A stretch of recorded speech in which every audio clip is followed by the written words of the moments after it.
The afternoon sun spilled like golden silk over the manicured lawns of Wimbledon, casting a warm, familiar glow across center court. On July 12th, the quiet murmur of anticipation turned electric as Princess Kate, the Princess of Wales, made her long-awaited appearance, her first at the tournament this year. Dressed in an elegant white jacket cinched at the waist and a pleated skirt that danced with the breeze, she moved with a poise that felt both timeless and deeply personal. For the tennis faithful, her arrival marked more than just a royal showing. It was a symbol of continuity, of tradition, and of a woman who has become synonymous with the spirit of British summer sport. As patron of the All England Lawn Tennis Club, Kate has long been a cherished presence at Wimbledon.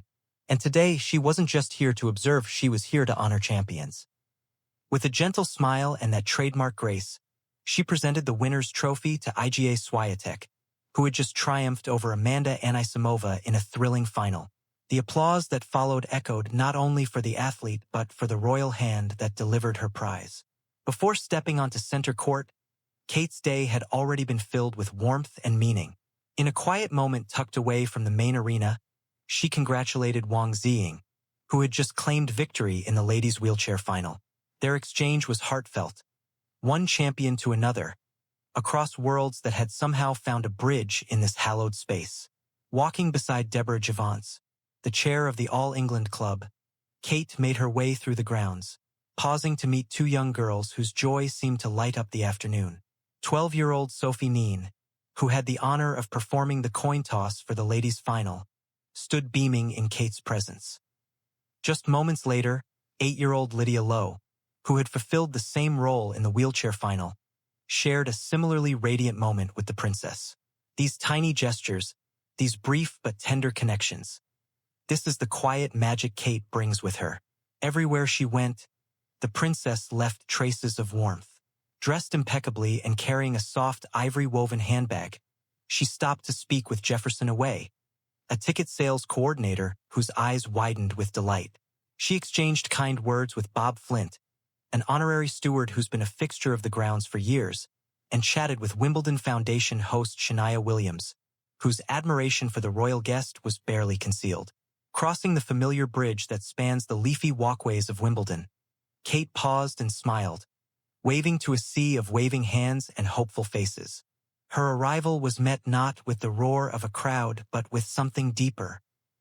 A collective breath, a reverent hush, followed by applause that swelled like music. Inside center court, every seat was filled, every eye turned to the royal box. When Kate stepped into view, the entire stadium rose to its feet. 15,000 fans applauded in unison, offering a standing ovation that wasn't simply about royalty, it was about presence, about grace under pressure, about someone who makes tradition feel alive. She took her place among an eclectic array of famous faces. Olympian Adam Peaty was there, as was Holly Ramsey, daughter of celebrity chef Gordon Ramsay. Actor Stanley Tucci, filmmaker Greta Gerwig, sports icon Mo Farah, and director Sam Mendes dotted the box, each clearly aware of the significance of the moment. But perhaps the most moving exchanges were with two legends of tennis. As Kate greeted Martina Navratilova with a warm smile, the mutual respect was clear. Then came Billie Jean King, whose handshake was followed by a graceful curtsy to the princess. That small gesture, a nod from one icon to another, seemed to crystallize the mood of the afternoon. Kate's outfit, understated yet striking, told its own story. The ensemble, perfectly tailored and effortlessly chic, was made all the more poignant by the small, familiar detail pinned to her lapel, the purple and green bow of the All England Club. She's never missed wearing it to Wimbledon since 2017, and its presence speaks volumes. Not just about style, but about allegiance. About history. About her role not only as a figurehead but as a genuine fan of the game. There's something about Wimbledon that feels sacred to the British soul. The strawberries and cream, the crisp white attire, the soft thwack of a well-hit serve, it's a tapestry of summer, of memory, of time itself. And in that frame, Kate is more than a royal observer. She's part of the tradition. She lives it. In a BBC documentary back in 2017, she shared a glimpse into that connection. I have watched Wimbledon that was very much part of my growing up. It's such a quintessential part of the English summer. And I think it really inspires youngsters, myself. It inspired me when I was younger to get involved in the game. It hasn't changed either. I think that's what's so wonderful.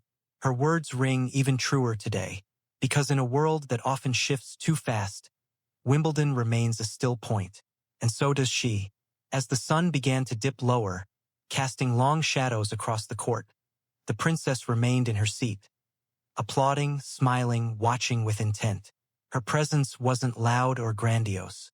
It was measured, rooted, deeply human. She didn't come to steal the spotlight. She came to honor it.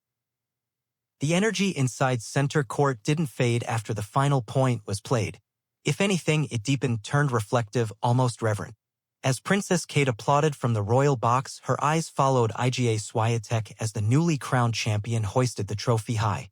That gleam of pride in her expression said it all. She wasn't just performing royal duties, she was feeling the moment, living it. Outside, the chatter buzzed through the grounds like a summer breeze. Fans leaned over railings to catch a glimpse, phones held high in the hope of freezing one perfect image. For so many, Kate is more than a figure of status. She's become a part of their Wimbledon experience, someone they expect to see walking the grounds with that unmistakable poise, greeting young fans, sharing knowing smiles with athletes, and reminding everyone that elegance doesn't have to be distant. The Princess of Wales has never hidden her passion for tennis. It's not performative. There's a genuine spark when she speaks of the game, of its rhythm and artistry. Her connection to the sport runs deep, not only through patronage but through personal love. In years past, she's been spotted playing at home, sometimes with her children, sometimes just for herself. It's not hard to imagine her, racket in hand, chasing a baseline shot with a laugh echoing across the garden. That's perhaps what makes her presence at Wimbledon feel so authentic. She's not just watching, she's feeling. Each rally, each point, each celebration resonates with a woman who, as a young girl, once sat watching these very courts with wide eyes and racing heart. Her impact on the day extended far beyond the main event. The quiet conversations she had backstage, congratulating the ball girls and boys, chatting with staff, acknowledging the many people who make the tournament run smoothly, revealed a princess who knows the importance of the people behind the scenes. One witness shared how she leaned down to speak to a ball girl who'd been nervously clutching her cap, telling her, "You did brilliantly out there. So calm. You should be proud." These are the moments that don't make the front pages but stay imprinted in memories forever. Across social media, the photos began to flood in. Kate waving on the bridge, Kate standing beside the winners, Kate sharing a word with an elderly steward whose eyes shimmered. Each frame seemed to capture a different side of her, the royal, the mother, the sports lover, the woman. And in every single image, one thing was consistent, an aura of quiet strength and grace. Her outfit, too, became a talking point. The crisp belted jacket and pleated skirt exuded classic British tailoring, a nod to timeless sophistication. But it was that small bow, purple and green, delicate yet unmistakable, that told the truest story. It's not just an accessory. It's a badge of belonging. The colors, adopted by the All England Club over a century ago, symbolize more than aesthetics. Purple, once linked with royalty and dignity. Green, evoking growth, tradition, and calm. Together, they form a legacy. And in wearing them, Kate steps seamlessly into that legacy, not just as its patron, but as part of its fabric. Watching her interact with legends like Billie Jean King and Martina Navratilova reminded everyone that Wimbledon is more than a championship, it's a gathering of stories. Some told with a racket, others with a gesture, a glance, a simple handshake that bridges generations. When Billie Jean King curtsied to Kate, it felt like time folding in on itself. A titan of progress and power, paying tribute to a royal figure who embodies modern femininity and quiet influence. It wasn't about status. It was about mutual respect. As the afternoon slipped into early evening, the crowd began to drift away, still buzzing with the glow of the day. But long after the players left the court and the sun dipped behind the stands, the impression of Princess Kate lingered like the fading scent of roses in the air, soft, dignified, unforgettable. For British and American audiences alike, her presence at Wimbledon taps into something universal. We recognize her not just as a royal, but as someone who gets it, who understands the weight of tradition and the power of showing up again and again with heart. In the UK, Wimbledon is more than a tennis tournament, it's part of the national identity, an annual pageant of elegance, grit, and history.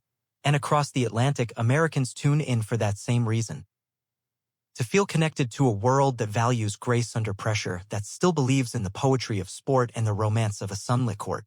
Kate Middleton, in all her composed brilliance, captures that spirit. She reminds us why we watch, why we care. As the crowds thinned and the cheers faded, one could imagine her slipping away quietly, perhaps reflecting on the matches, the conversations, the memories made. Maybe thinking of her children, wondering if they'd been watching from home. Maybe remembering herself as a young girl, watching Wimbledon on TV, dreaming not of crowns or cameras, but of the magic that happens when passion meets purpose. That's the gift she gave today. Not a grand speech or a royal proclamation, but a presence real, radiant, rooted. Wimbledon 2025 won't be remembered just for who lifted the trophy. It will be remembered for the woman who stood beneath the sun, smiled at the crowd, and reminded us all what grace looks like.